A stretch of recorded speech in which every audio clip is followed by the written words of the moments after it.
Good morning. Tuesday in Plantersville, Mississippi. Those of you in our church family, you are aware that James Fowler passed away yesterday. I talked to Jim just a little bit ago, and they'll be going to the funeral home this morning. And as soon as the arrangements are communicated to me, I'll get that out to you through the prayer chain and also through email. They're going to try, depending on the funeral home schedule, they're going to try to have the funeral tomorrow afternoon. So if that does all come through, I'll let you know. But pray.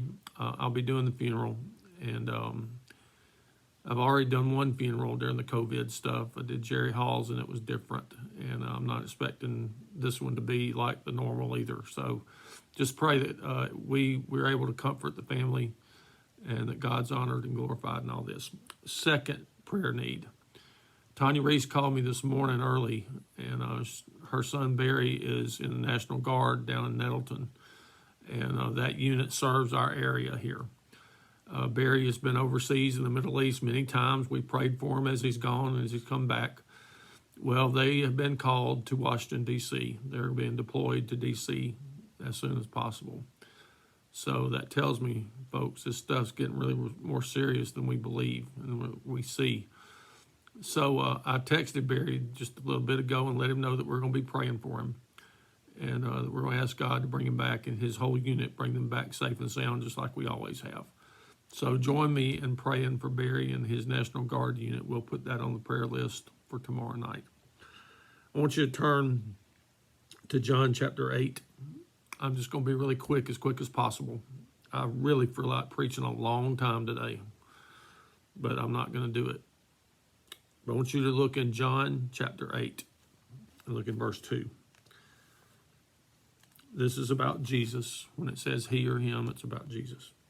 Early in the morning, he came again to the temple, Jesus at the temple. All the people came to him, and he sat down and taught them. The scribes and Pharisees brought a woman who had been caught in adultery. Placing her in the midst, they said to him, "Teacher, this woman has been caught in the act of adultery. Now in the law, Moses commanded us to stone such women. So what do you say?" Verse 6, they said to test him, that they might have some charge to bring against him. Now, up to that point in the middle of verse 6, you see the setting. They're trying to trap Jesus. The Pharisees and the scribes have not even followed the law themselves.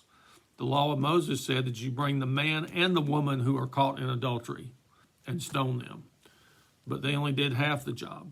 So here we have the setting, and then look in the middle of verse 6 and look at Jesus' reply. Jesus bent down and wrote with his finger on the ground.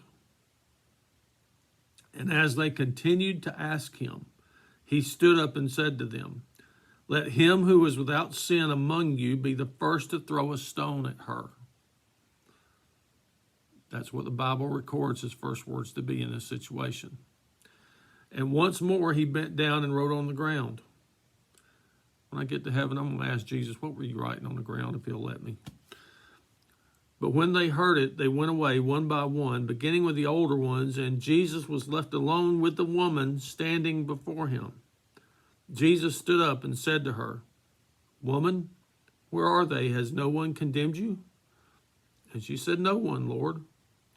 And Jesus said, "Neither do I condemn you. Go, and from now on sin no more." Whew. Two things. Verse 7. Jesus said, "Let him who is without sin among you be the first to throw a stone at her." I'm praying this is my attitude, and this is your attitude as a church family and as Christians, that this is your attitude in the time we live in. The Bible says that all of us have sinned and fall short of the glory of God. So we have no right, no matter what the situation, we have no right to throw stones at people. Does that mean that we don't stand up for what we believe in, that we don't protest and all that? No, we have a right to do that. But what it does mean is we don't have a right to judge people just because they may be a certain color or a certain ethnicity or a certain kind of person. We don't have the authority given by Jesus. And then his second reaction here was, neither do I condemn you. Go and from now on sin no more. That would be my encouragement to you and to me. Because Jesus told his disciples, take up your cross and follow me. He didn't ask about the political climate. He didn't ask about racial relations. He didn't ask about all that kind of stuff. He didn't ask if you felt like going out and protesting. But the bottom line is, we've got to follow Jesus. And as we do that, we can't be judgmental. We've got to remember that we can't throw stones at anybody. And Jesus' advice, go and sin no more. So that's my advice to you today in dealing with this moment. Be like Jesus. I love his reaction right here. No condemnation. No threats. He didn't cause a ruckus. He was just very peaceful and spoke the truth. That's what I love about him. He's always right. So, those of us who are without sin, you be the first ones to throw a stone at somebody.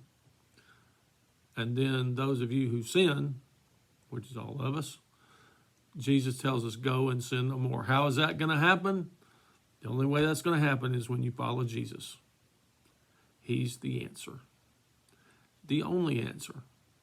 In John 14, he said, I am the way, the truth, and the life. No one comes to the Father except through me. Bottom line. If you need to be saved today, come to Jesus. Come to Jesus. And then don't be throwing stones. Go and sin no more.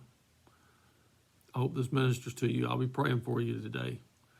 You have a good day. We will see you in the morning, and we'll let you know, obviously, later on in the day as the arrangements come in, we'll let you know what you can expect for James Fowler's funeral. Thank you for praying for them. Thank you for praying for Barry and his family.